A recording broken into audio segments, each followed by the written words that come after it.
Assalamualaikum warahmatullahi wabarakatuh. Bagaimana kabarnya ayah bunda?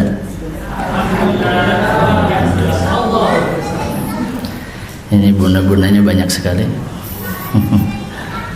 Luar biasa. Ayah-ayahnya pada kemana?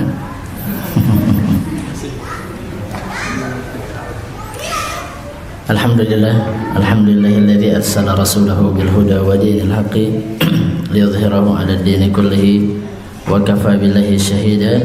Asyhadu an la ilaha illallah wahdahu la syarika lah wa asyhadu anna Muhammadan 'abduhu wa rasuluhu alladzi la nabiyya wa la rasula ba'dahu, amma ba'd. Allahumma inna nas'aluka ilman nafi'an wa rizqan tayyiban wa 'amalan mutaqabbala. Allahumma hadina li ahsanil akhlaq. Allahumma zayyina bi khuluqin hasanin. Allahumma faqihna fid din wa 'allimna ta'wil. Amin ya Allah ya rabbal alamin. Ayah bunda yang dirahmati oleh Allah Subhanahu wa taala, insyaallah kita akan kembali melanjutkan materi kita dalam beberapa tema yang insyaallah sudah pernah kita bahas. Yang pertama dari visi keluarga mendidik anak. Ini sudah kita fahami bersama-sama insyaallah ta'ala. Ya, anak adalah cobaan, amanah.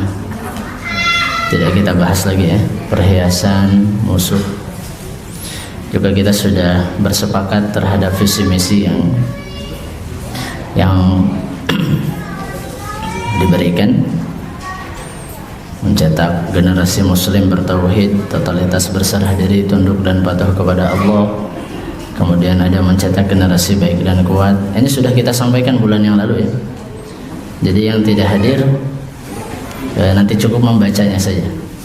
Kemudian mencetak generasi yang terhindar dari syaitan, mencetak generasi yang mendirikan salat, menenangkan hati sehingga terciptalah generasi muslim. Kita ingin mencetak generasi muslim bertauhid yang baik serta kuat, terhindar dari syaitan, senantiasa mendirikan salat, penenang hati orang tua sesuai dengan apa yang Allah ridhoi. Kita juga sudah membahas metode pendidikan dalam Islam. Ada 5 ya.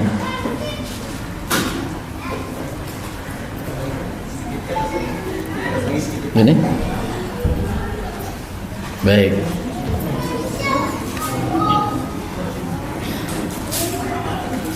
Lima ini sudah kita hafal ya. Pertama, qudwah, teladan. Semoga 5 hal ini sudah kita praktekkan di kehidupan berumah tangga kita. Ayah bunda sudah dipraktekkan insyaallah. Assalamualaikum. Sudah dipraktekkan insyaallah. Qudwah. Terutama sebenarnya saya inginnya bulan depan itu yang banyak hadir tuh ayah. Kenapa? Karena Allah Subhanahu wa taala berfirman, "Ar-rijalu qawwamuna 'alan nisa." Laki-laki itu pemimpin di atas wanita. Kita sering mengatakan bahwa al-ummu madrasatul ula. Ibu adalah madrasah pertama. Tapi kita lupa wa abuhu mudiruhu. Ya, sementara bapaknya adalah mudirnya, bapaknya adalah kepala sekolahnya. Bahkan dalam Syu'abul Iman, dalam hadis riwayat Al-Baihaqi, Rasulullah bersabda, "Min haqqil waladi 'alal walidi an yuhassina adabahu wa yuhassina ismahu."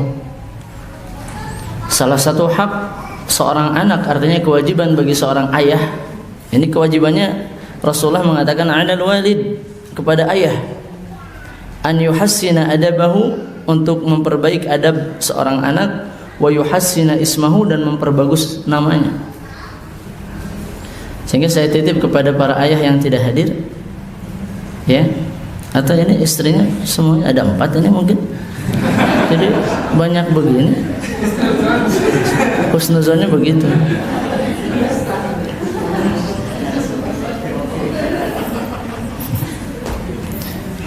Baik, baik ibu-ibu, bunda-bunda, insya Allah menyampaikan kepada suaminya masing-masing. Siap ya insya Allah. Ya, apalagi terlebih kita akan membahas tentang aspek pendidikan dalam Islam, dan dibutuhkan peran ayah yang lebih banyak daripada peran seorang ibu. Kemarin kita sudah bahas tentang keteladanan, qudwah, kita sudah membahas tentang pembiasaan, ada konsep nasihat, mau'izah, kontrol, mulahadzah, dan sanksi ukubah. Ya, ada yang masih ingat konsep ini diambil dari hadis Rasulullah, yaitu hadis tentang, mudah-mudahan ada yang masih ingat. Atau saya ganti, lupanya ada yang masih apa? Saya ganti pertanyaannya. Ada yang masih lupa? Diambil dari konsep hadis Rasulullah mengajarkan salat. Bahwa Rasulullah mengatakan, dia dalam hadis di sini kalau tidak salah ada hadisnya. Nah, tidak ada ya. Perintahkanlah salat anak-anak kalian di usia 7 tahun. Dan hukum mereka di usia 10 tahun. Hadis itu kita baca seperti itu saja. Tapi bagaimana ya Syekh Alwan bisa mendapatkan 5 konsep atau metode pendidikan ini dari hadis itu? Karena melihat Rasulullah memerintahkan kita agar memerintahkan salat kepada anak-anak kita usia 7 tahun, bukan dari usia 0 tahun. Artinya apa? Dari usia 0 sampai 6 tahun ada proses keteladanan dan pembiasaan. Barulah masuk proses nasihat tentang perintah sholat itu wajib, kenapa kita harus sholat dan lain sebagainya. Nasihat sambil dikontrol. Itu dari usia 7 sampai 10 tahun. Belum boleh kita pukul. Baru boleh kita memukulnya adalah di usia 10 tahun, dengan pukulan yang tidak membuat trauma, dengan pukulan yang sederhana. Bahkan sebagian ulama ada yang mengatakan bisiwak, dengan kayu siwak mukulnya juga.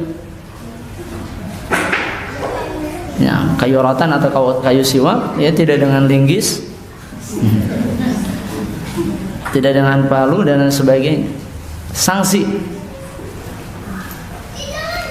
Sehingga dari hadis itu bagaimana beliau menemukan 5 metode ini dalam pendidikan Islam. Karena kita ingat suatu hadis ketika man hasuna salatuhu hasuna sairu amali kullih. Siapa saja yang bagus salatnya, bagus seluruh amalannya. Kalau kita ingin anak kita bagus pendidikannya, bagus hafalannya, bagus pemahamannya, bagus sosialisasinya dengan orang lain, perbaiki salatnya, maka baguslah seluruh amalannya. Man aslaha alaqatahu ma Allah, aslahallahu alaqatahu ma'an nas. Siapa yang memperbaiki hubungan dengan Allah, maka Allah akan memperbaiki hubungannya dengan manusia. Nah, kita akan masuk ke dalam satu tema yang sangat bagus sekali ini, tentang aspek pendidikan dalam Islam. Aspek apa saja yang harus kita ajarkan? Karena terkadang kita itu dibutakan, padahal kita punya hati nurani, punya pikiran, tapi kita dibutakan dengan mengikuti sistem yang ada. Kita dituntun oleh sistem yang ada sekarang, padahal bisa jadi sistem yang sedang berkembang adalah sistem, sistem Dajjal, sistem Barat yang kita adopsi, yang kita ikuti. Sehingga ada anak-anak yang pintar dari segi ya duniawinya, tapi dia lupa tentang ukhrawinya. Nah, ada ya berapa nih?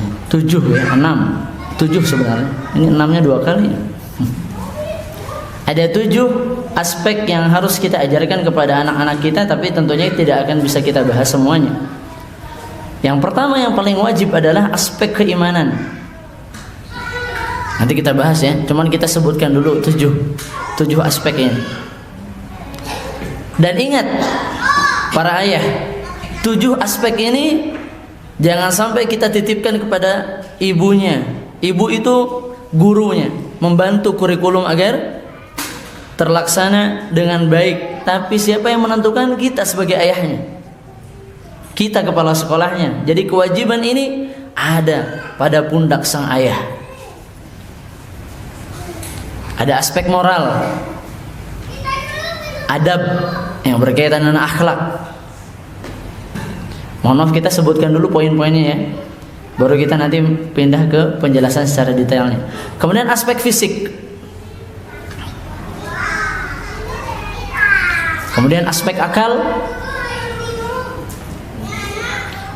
Ada aspek jiwa.